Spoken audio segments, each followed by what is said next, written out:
Bismillahirrahmanirrahim. Assalamualaikum warahmatullahi wabarakatuh.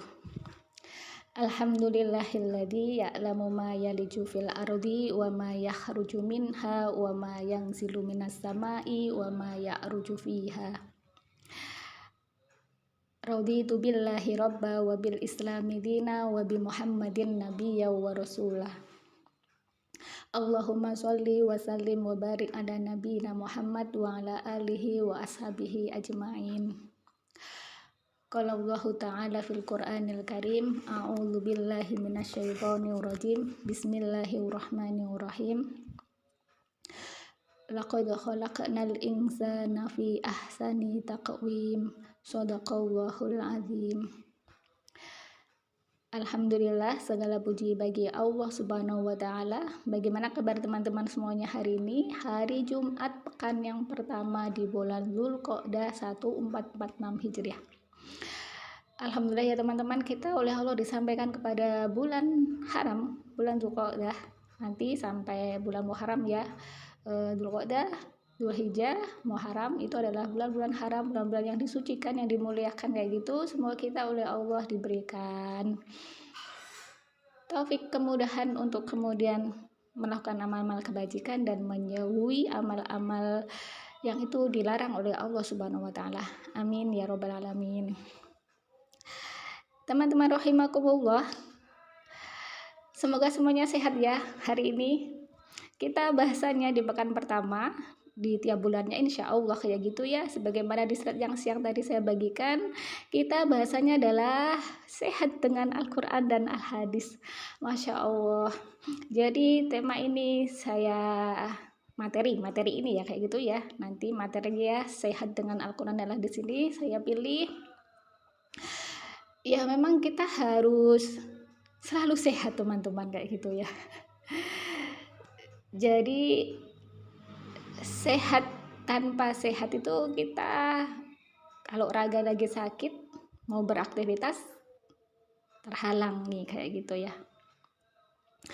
Adapun nanti misalkan ada kolbun yang sakit kayak gitu juga tidak jenak dalam beraktivitas seperti itu. Maka kemudian sesungguhnya Al-Quran dan Al-Hadis itu bisa menyehatkan kayak gitu loh ya. Jadi kita bahasanya sehat dengan Al-Quran dan Al-Hadis kayak gitu. Dan adapun hari ini bahasan kita itu hanya bahas tentang sehat itu apa gitu ya. Maksudnya seseorang itu disebut dengan sehat itu apa sih, gimana sih kayak gitu loh. Jadi belum sampai kepada sehat dengan Al-Quran, belum sampai pada sehat dengan Al-Hadis, atau nanti kalau kita gabung sehat dengan Al-Quran dan Hadis kayak gitu. Itu bahasan di pertemuan-pertemuan berikutnya, insya Allah seperti itu. Dan semoga oleh Allah diizinkan. Amin ya robbal alamin.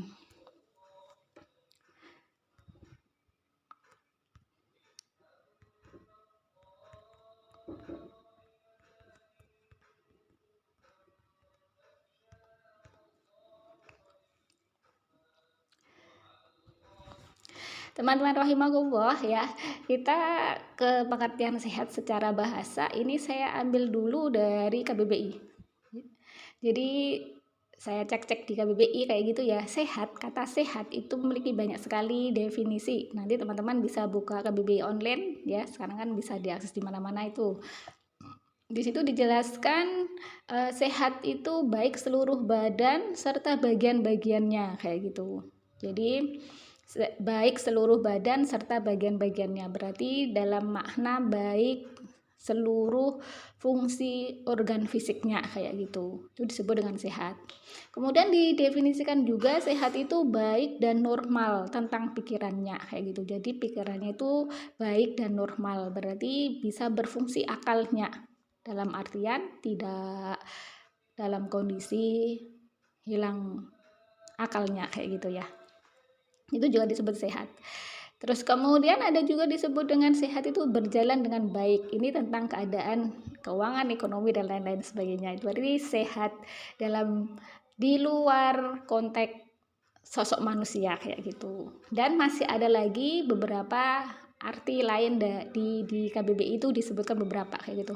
Jadi di sini saya lihat yang pas kayak gitu ya untuk definisi sehat secara bahasa terkait dengan manusia. Sehat, manusia itu dikatakan sehat, berarti kalau dalam KBBI itu bisa diambil kesimpulan kayak gitu ya, secara umum aja, ketika baik seluruh badannya serta bagian-bagiannya dan normal pula akal pikirannya kayak gitu. Nah, itu kalau dalam KBBI kayak gitu ya. Kalau dipikir-pikir gimana teman-teman? Cocok nggak dengan pengertian yang barusan tadi itu, dengan definisi bahasa bahwa dalam sehat itu ketika seseorang itu badannya dan seluruh bagian-bagian itu baik dan normal pula akal pikirannya, itu disebut dengan sehat kayak gitu. Lalu itu dalam WBI ya teman-teman, yaitu setelah saya simpulkan kayak gitu, itu ketemu definisi yang begitu terkait dengan seseorang itu disebut dengan sehat kayak gitu. Lantas bagaimana kalau kemudian dalam perspektif Islam kayak gitu ya, kita gali-gali kayak gitu ya, apa kemudian seseorang disebut dengan sehat kayak gitu ya. Semua kita dengan bahasan ini kita nanti semuanya terkategori sehat kayak gitu ya. Amin. Teman-teman rahimakumullah, sebelum kita ke kesimpulan seseorang tuh dikatakan sehat, maksudnya dalam perspektif Islam, setelah saya gali-gali kayak gitu ya, kita awali dulu pembahasan kita itu terkait dengan manusia itu sendiri kayak gitu. Jadi manusia itu oleh Allah Subhanahu wa taala itu Allah ciptakan dalam bentuk yang sempurna ya, sebagaimana dalam Quran surah At-Tin ya. Di situ Allah berfirman, A'udzubillahi minasyaitonirrajim, Bismillahirrahmanirrahim, laqad khalaqnal insana fi ahsani taqwim ya. Jadi di situ Allah tuh bersumpah kayak gitu ya. Bersumpah bahwasanya sungguh benar-benar khalaqna kayak gitu ya. Kami itu telah menciptakan manusia itu fi ahsani taqwim, dalam bentuk sebaik-baiknya kayak itu, dalam bentuk terbaiknya kayak gitu ya. Jadi teman-teman rahimakumullah, dari situ terus kemudian Allah terangkan dalam Quran surah As-Sajdah ayat 9 kayak gitu ya. Dalam Quran surah As-Sajdah ayat 9, teman-teman tadi tuh saya kayaknya belum sempat screenshot ya. Coba saya cek dulu ya teman-teman ya.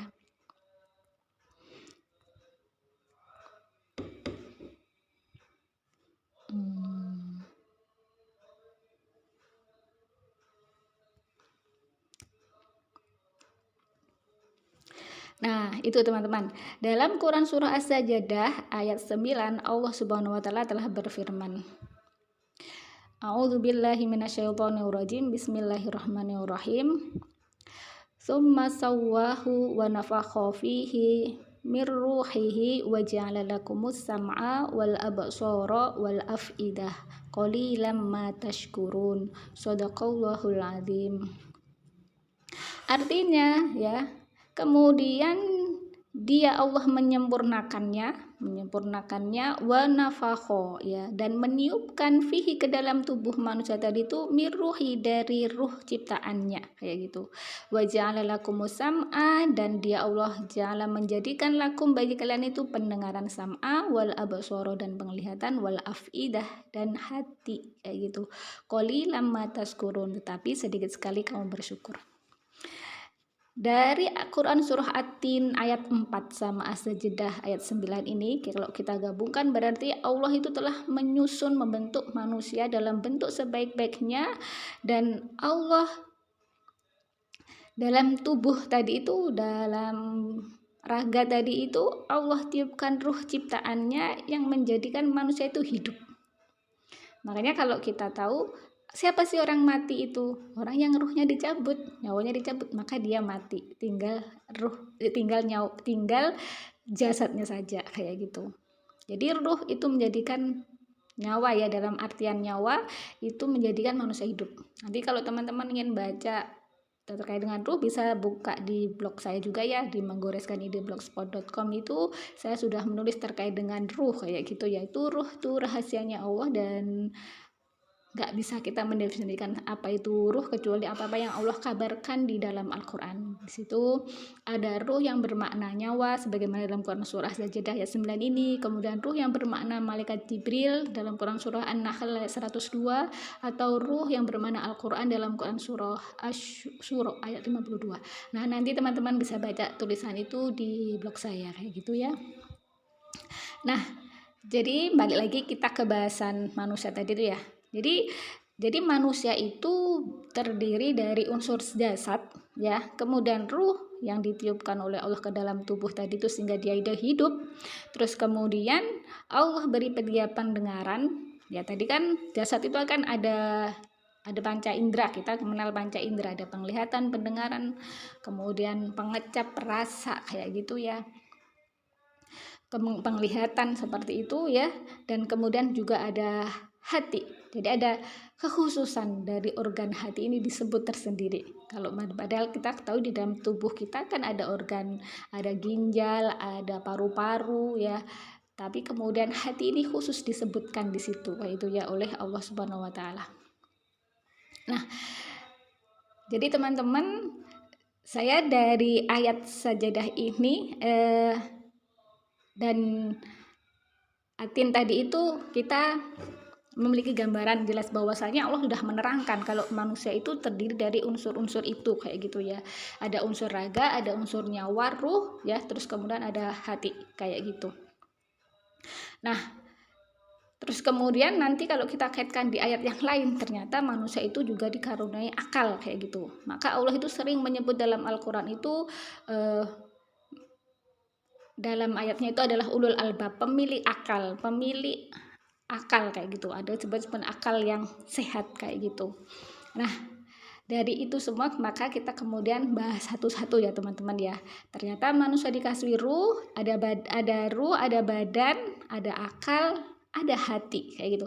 Kenapa kemudian penglihatan dan pendengaran nggak kita bahas secara khusus? Kenapa? Karena sebenarnya itu bagian dari jasad itu sendiri, di mana itu nanti jasad itu akan beraktivitas sesuai dengan petunjuk arahan dari akal dan hati kayak gitu. Maka kemudian kita bahasanya 4 poin, ruh, badan, akal, sama hati kayak gitu.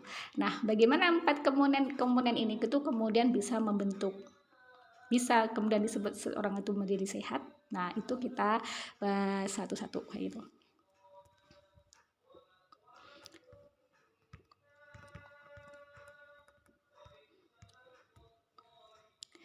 Nah, teman-teman rahimakumullah, terkait dengan ruh ya, sebagaimana tadi saya sebutkan, kita nggak bisa mendefinisikan ruh dan kita nggak bisa menjelaskan banyak terkait dengan ruh kayak gitu. Kenapa? Karena ketika Rasulullah SAW itu ditanya kayak gitu ya terkait dengan ruh oleh orang Yahudi, ini beberapa waktu lalu pernah saya terangkan ya. Di orang-orang Yahudi itu ingin bertanya kepada Rasulullah, jelaskan kepada kami ruh kayak gitu loh. Terus kemudian Allah menurunkan Quran surah Al-Isra ayat 85 kayak gitu.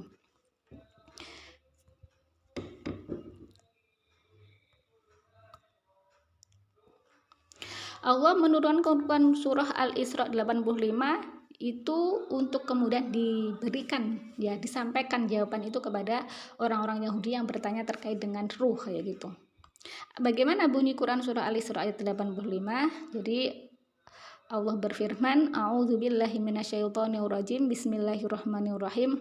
Wa yas'alunaka 'anir ruh, qulir ruhu min amri rabbi wa ma utitum minal ilmi illa qalila. Shadaqallahul azim.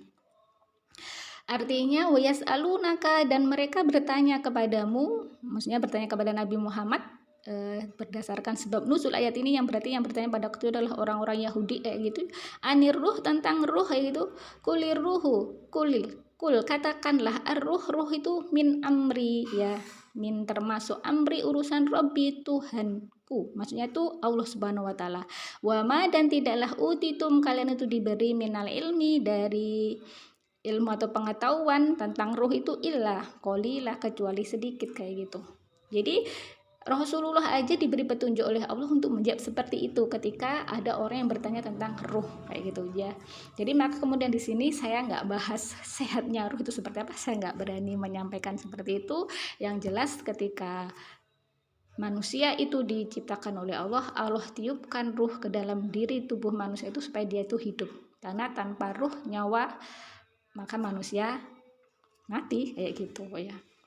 Jadi bahasan tentang ruh sampai di sini ya teman-teman, kita nggak bahas lebar-lebar kayak gitu. Kita ya cukupkan sampai di sini kayak gitu.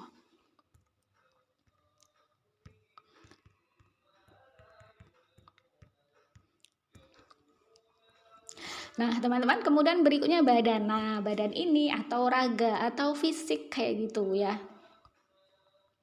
Jadi terkait dengan manusia yang ya secara kita semua tahu kalau manusia itu punya raga, punya fisik, tapi sungguhnya itu semua juga sudah diterangkan oleh Allah dalam Al-Qur'an kayak gitu. Jadi Allah Subhanahu wa taala dalam Quran surah Al-Mu'minun ya ayat 14 di situ Allah menerangkan proses pembentukan manusia kayak gitu.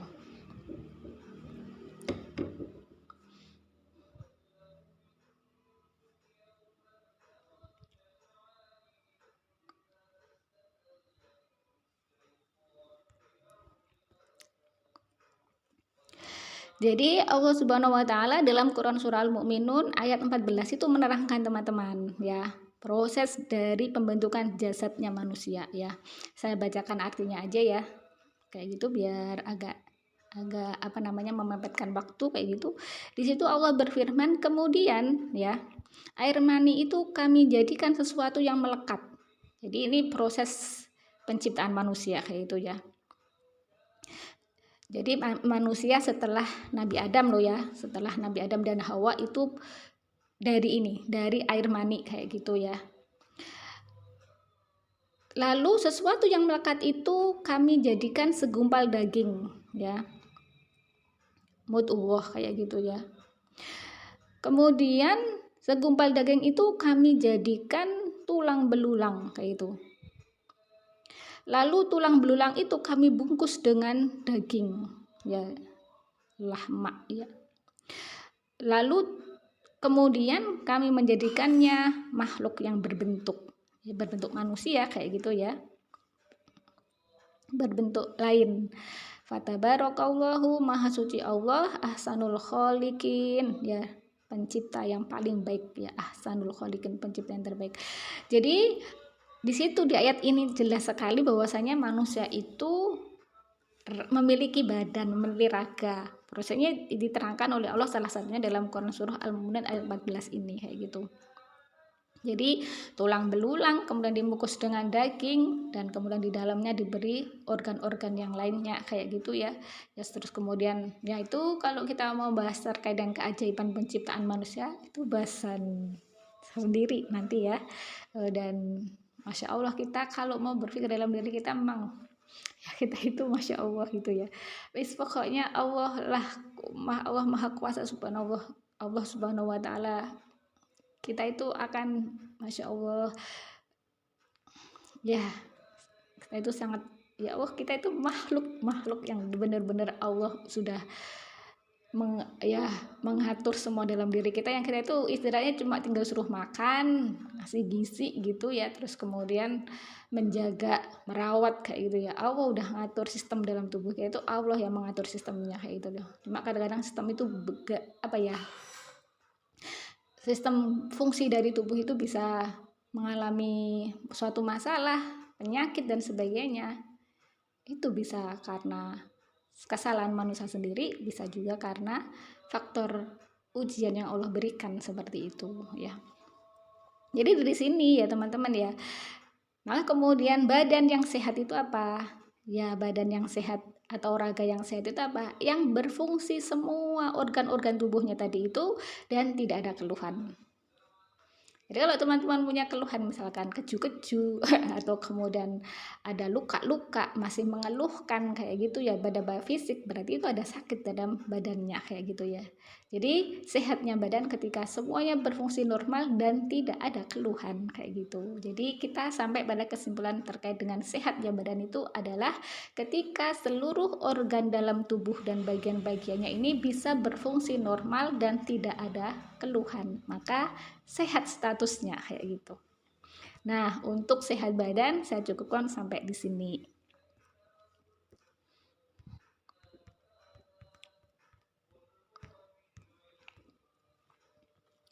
Nah, teman-teman rahimakumullah, sekarang berikutnya adalah akal. Bagaimana kemudian dengan sehatnya akal kayak gitu ya. Jadi raga tanpa akal yang normal gimana teman-teman?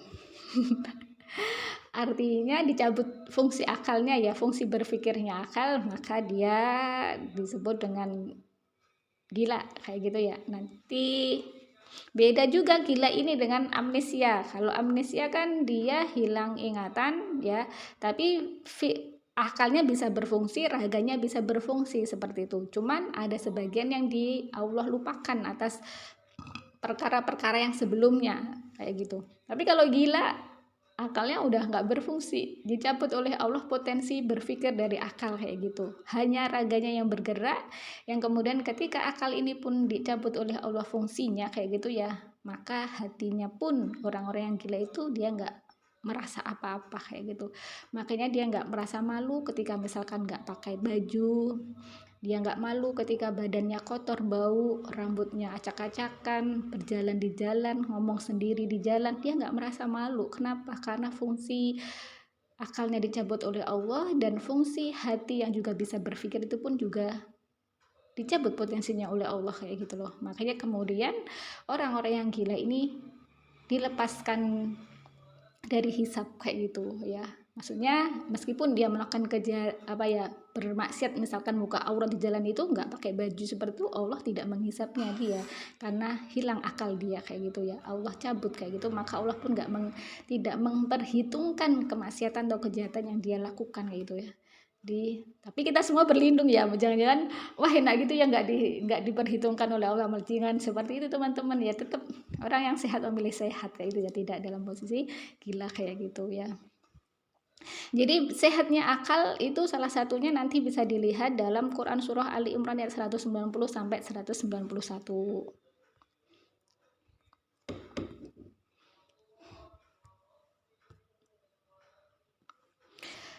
Teman-teman rahimakumullah, di situ Allah berfirman dalam Quran surah Ali Imran ayat 190. A'udzubillahi minasyaitonirrajim. Bismillahirrahmanirrahim. Inna fi khalqis samawati wal ardi wa ikhtilafil laili wan nahari la ayatil liulil albab. Artinya, sesungguhnya fi khalqis samawati, dalam penciptaan langit wal ardi dan bumi, waqtilafil laili, dan bergantian malam, wan nahar, dan siang ya, la ayatil lil albab, itu ada ayat-ayatnya Allah, ada tanda-tanda kebesarannya Allah, liulil, bagi pemilik albab akal kayak gitu, bagi orang yang berakal kayak gitu. Terus kemudian dilanjutkan oleh Allah dalam ayat 191, orang-orang yang berakal itu yang seperti apa kayak gitu. Oleh Allah terangkan dalam ayat 191, a'udzubillahi minasyaitonirrajim. Bismillahirrahmanirrahim. Alladzina yadhkurunallaha qiyaman wa qu'udan wa 'ala junubihim wa yatafakkaruna fi khalqis samawati wal ard. Rabbana ma khalaqta hadza batila subhanaka faqina adzabannar. Shadaqallahul adzim. Artinya orang yang berakal itu diterangkan alladzina, yaitu yang mereka itu yadhkuruna Allah, mengingat Allah, qiyama, saat berdiri, wa qu'uda, dan duduk, wa ala junubihim, dan dalam keadaan berbaring kayak itu. Itu sifat yang pertama. Kemudian berikutnya wa yatafakkaruna fi khalqis samawati wal ard, dan mereka memikirkan, yatafakkaruna, memikirkan, fi khalqis samawati wal ard, tentang penciptaan langit dan bumi. Kemudian mereka berdoa berdoa Robbana, atau berkata ya Robbana, wahai Tuhan kami, ma khalaqta, tidaklah engkau ciptakan, hadza, ini, batila, sia-sia, subhanaka, maha suci engkau, fakina adzabannar, maka jauhkanlah kami dari azab neraka kayak gitu. Jadi teman-teman, dari dua ayat ini kemudian kita bisa ngambil sebuah kesimpulan sehatnya akal itu yang gimana kayak gitu ya. Yang pertama, sehatnya akal itu adalah ketika dia bisa berfungsi secara normal. Akal itu bisa berfungsi kayak gitu, bisa untuk berpikir kayak gitu ya. Jadi orang yang berakal itu adalah orang yang berpikir kayak gitu. Makanya kalau orang gila dia nggak bisa berpikir, dicabut potensi akalnya. Berarti ciri yang pertama akal yang sehat itu adalah akal yang dia bisa berpikir ya. Terus kemudian ciri yang kedua apa? Ciri yang kedua, dia membenarkan agama Islam. Ya. Jadi teman-teman, sekali lagi ya, ini dalam perspektif Islam setelah saya gali-gali kayak gitu loh, dari beberapa ayat kayak gitu ya. Jadi kenapa kok membenarkan Islam itu menjadi ciri sehatnya akal ya? Ya sekali lagi dalam Al-Quran sudah dijelaskan bahwasanya Inna dina indallahil Islam. Sungguhnya agama di sisi Allah yang diridhoi oleh Allah itu hanya Islam kayak gitu.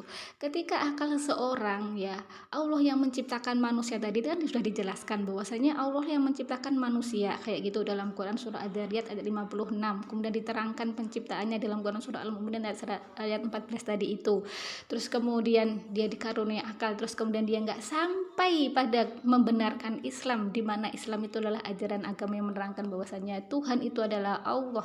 Kemudian kita harus mengimani Allah sebagai Al-Khaliq, mengimani kitab-kitabnya Allah, mengimani nabi-nabinya Allah, mengimani malaikat-malaikatnya, mengimani adanya hari kiamat, kemudian mengimani qada dan qadar. Maka kemudian ketika nggak sampai kepada situ akal itu, maka akal itu sebenarnya belum dalam kondisi sehat dia ya.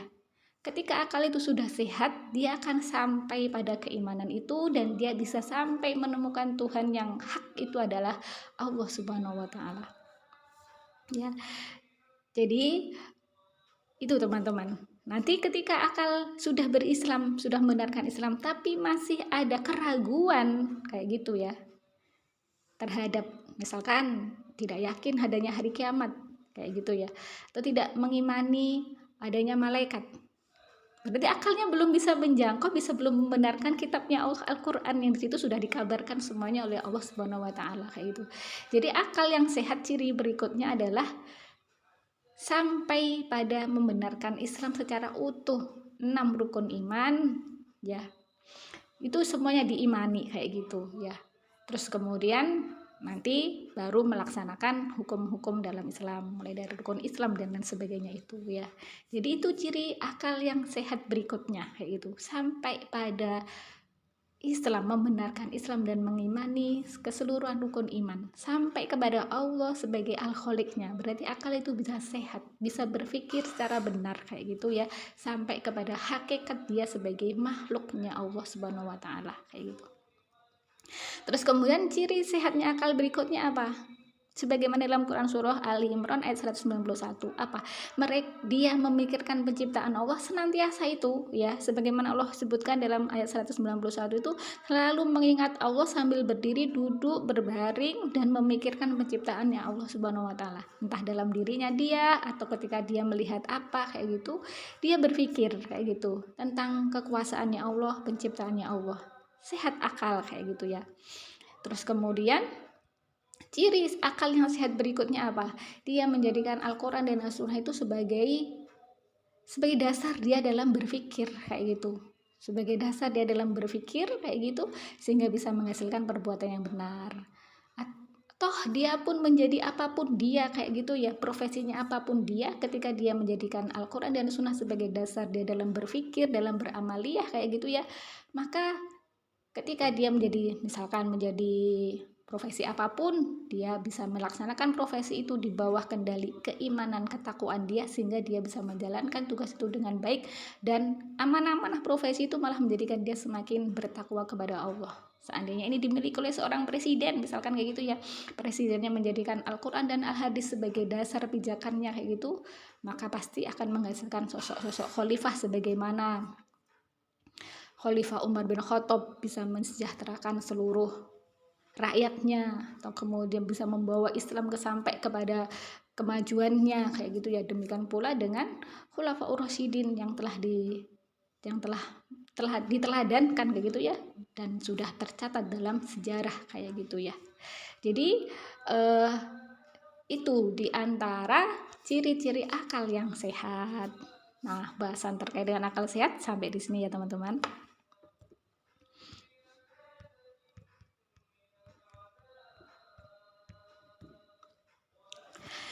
Nah, teman-teman rahimakumullah, sudah jam 2 lebih 1 menit sedikit ya. Sekarang terkait dengan hati kayak gitu ya. Nah, hati kayak gitu ya, itu bisa kita ambil dari hadis Rasulullah kayak gitu ya.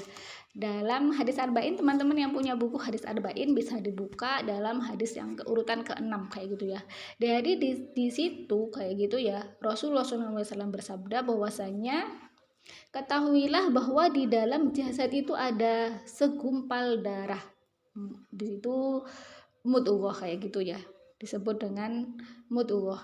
Wa inna fil jasadi mudghah. Ya, mudghatan kayak gitu ya. Diartikan segumpal darah. Kalau tadi saya buka dalam kamus itu segumpal daging kayak gitu ya. Apabila dia baik kayak gitu, maka baiklah seluruh jasad, dan apabila dia buruk, maka buruklah seluruh jasad. Dia adalah, maksudnya segumpal daging tadi itu adalah hati. Hadis riwayat Bukhari dan Muslim. Hadis sahih teman-teman ya. Jadi kekhususan hati, setelah Al-Quran menyebut hati, ternyata hadis juga menerangkan hati itu. Ternyata dalam hadis Rasulullah dijelaskan bahwasanya ketika hati itu baik, maka baiklah seluruh tubuh, dan ketika hati itu buruk, maka buruk pula ya seluruh jasad. Maksudnya itu amaliyahnya kayak gitu ya. Amaliyahnya itu bisa buruk pula, bisa baik pula ketika baik hatinya kayak gitu ya. Maka kemudian hati ini ya, tempatnya berpikir, nanti bisa dibuka dalam Quran surah salah satunya ya, dalam Quran surah Al-Isra ayat 179, atau kemudian di surah lain itu ada Al-Hajj ayat 46 kalau nggak salah ya. Nanti teman-teman bisa cek sendiri ya terkait dengan itu. Maka kemudian hati itu tidak semuanya sehat teman-teman, tidak semuanya baik sebagaimana yang disebutkan dalam hadis tadi itu. Ada yang baik, ada yang kemudian bukan jelek, jahat, atau berpenyakit kayak gitu. Kalau dalam Quran surah Al-Baqarah ayat 10 itu ya, orang-orang kafir itu dikatakan fi qulubihim maradun ya, dalam hati mereka itu ada penyakit kayak gitu. Berarti itu ada hati yang berpenyakit kayak gitu. Ada juga yang hati sehat, qalbun salim kayak gitu. Nah, hati yang sehat yang qalbun salim ini salah satunya dalam Quran surah Asy-Syu'ara ayat 89.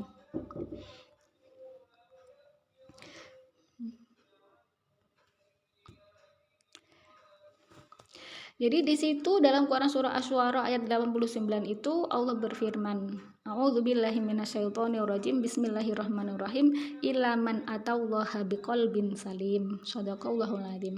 Illa kecuali man, orang yang datang kepada Allah biqalbin salim, dengan hati yang salim, yang bersih kayak gitu, yang selamat kayak gitu. Jadi ini ada qalbun salim tadi di dalam surah Al-Baqarah ayat 10 disebutkan, dan juga hati yang berpenyakit. Maka kemudian ya hati yang sehat itu yang qalbun salim ini teman-teman, disebut dengan qalbun salim, qalbun yang sehat, yang selamat kayak gitu, yang baik kayak gitu, yang bisa menjadikan seluruh jasad itu ikut baik, artinya amaliyah itu menjadi baik kayak gitu. Maka kemudian teman-teman secara singkat kayak gitu ya, hati yang sehat itu ya yang qalbun salim, nanti yang di situ tidak ada penyakitnya, tidak ada penyakit hatinya, entah itu iri, dengki, hasad dan sebagainya, dan kemudian juga tidak ada keraguan, kebimbangan dalam hatinya itu terkait dengan Allah yang Esa, Allah Al-Khaliq. Tidak ada keraguan kepada 6 rukun iman, itu nggak ada keraguan sama sekali ya kayak gitu. Dan kemudian ya hati yang kemudian selalu mengingat Allah Subhanahu wa Ta'ala. Nah, itu diantara ciri-ciri hati yang sehat kayak gitu. Nah, kemudian teman-teman, setelah dari bahasan badan raga yang sehat, akal yang sehat, hati yang sehat, maka kemudian kita bisa menyimpulkan ya bahwasanya setiap perbuatan manusia itu sebenarnya ekspresi dia dari hati dan akalnya. Dia berbuat begini karena dia berpikirnya begitu, hatinya juga bilang begitu, kayak gitu ya. Beda kalau dengan orang-orang munafik, antara hati sama perbuatan nggak sama, dan kita berlindung kepada Allah dari sifat-sifat orang-orang munafik kayak gitu. Nah kemudian teman-teman, ketika raga sehat tapi hati berpenyakit, itu nggak sehat manusia itu, kayak gitu ya. Jadi dia tidak akan tenang. Orang-orang yang raganya sehat hatinya berpenyakit, misalnya hatinya punya penyakit iri, nggak tenang hidupnya. Lihat tetangganya punya ini, nggak bisa tidur. Lihat tetangganya punya itu, dia yang bingung kesana kemari kayak gitu. Itu nggak tenang, bahkan bisa menghantarkan pada penyakit fisik hati yang sakit itu. Terus kemudian ketika raga yang sehat, akal yang sakit. Nah itu juga nggak sehat teman-teman ya. Jadi akal yang sakit itu misalkan akal bisa galau, bisa kemudian sampai gila kayak gitu ya. Misalkan kesalahan berpikir, misalkan seperti karoshi, yaitu orang-orang Jepang itu kan ada yang sampai lembur bekerja itu sampai kemudian kecapean lelah, lembur berjam-jam sampai kemudian bisa meninggal dunia karena pekerjaan kayak gitu. Itu ada yang keliru dalam berpikir dia. Akalnya tidak, kalau saya berpikir itu tidak sehat berpikirnya kayak gitu loh, kok sampai terjadi karosi seperti itu. Harusnya kan nggak seperti itu kayak gitu. Jadi raga yang sehat kalau akalnya tidak sehat kayak gitu ya, itu bisa ya galau kemudian cemas, bisa sampai kemudian pada kematian kayak gitu. Dan kemudian yang ketiga, raganya sakit, hatinya sehat, akalnya sehat, itu bisa tenang teman-teman ya, meskipun raganya sakit. Makanya kalau kita misalkan ke dokter atau lagi berobat itu pasti dokternya sering menasihatin yang sabar ya Bu. Sabar itu bagian dari amalia hati. Terus kemudian banyak berdoa, mohon kemudian tawakal dan lain sebagainya. Itu penenang dari raga yang sakit itu adalah amalia hati. Ketika hatinya sehat, akalnya sehat, meskipun raganya lagi sakit, misalkan patah tulang atau kemudian lagi habis tabrakan atau habis kemudian mengalami kejadian apa, dia bisa dalam kondisi tenang kayak gitu, karena hatinya yang tawakal, yang sehat kepada Allah Subhanahu wa taala kayak gitu. Maka kemudian teman-teman, dari bahasan yang agak panjang ini bisa kita simpulkan manusia yang sehat dalam perspektif ya Islam kayak gitu ya, yang dia ketika badannya sehat, akalnya sehat, hatinya juga sehat, maka terbentuklah sosok manusia yang sehat kayak gitu. Dan itu semuanya proses teman-teman, semuanya itu adalah setiap hari ya terus dijaga kesehatan dia, raganya kayak gitu ya, akalnya, hatinya kayak gitu, sehingga bisa menampakkan ya sehat benar semuanya kayak gitu. Dan yang seperti ini ya perlu penjagaan kesehatan secara badan, tazkiyatun nafs dan sebagainya kayak gitu. Makanya semoga kita oleh Allah diberikan kesehatan ya, secara raga, secara jasmani sehat kayak gitu, hati yang sehat, akal yang sehat, sehingga kita bisa beramaliyah yang benar, yang diridhoi oleh Allah Subhanahu wa taala. Dan alhamdulillah teman-teman, sampai di sini bahasan kita hari ini, dan mohon maaf apabila lebih dari beberapa menit dari jam 2 ya. Mari kita akhiri dengan baca istighfar 3 kali dan doa kafaratul majelis. Astagfirullahaladzim, astagfirullahaladzim, astagfirullahaladzim. Subhanakallahumma wa bihamdika asyhadu an la ilaha illa anta astaghfiruka wa atubu ilaik. Al-haqqu min rabbika fala takunanna minal mumtarin. Sungguhnya kebenaran itu datangnya dari Allah semata, dan apabila ada salah dan kurangnya itu semata-mata kelemahan saya pribadi, mohon dimaafkan. Semoga kita oleh Allah diizinkan untuk bertemu dengan pekan depan dengan kajol, dengan bahasan yang berbeda. Amin ya rabbal alamin. Saya akhiri, wassalamualaikum warahmatullahi wabarakatuh.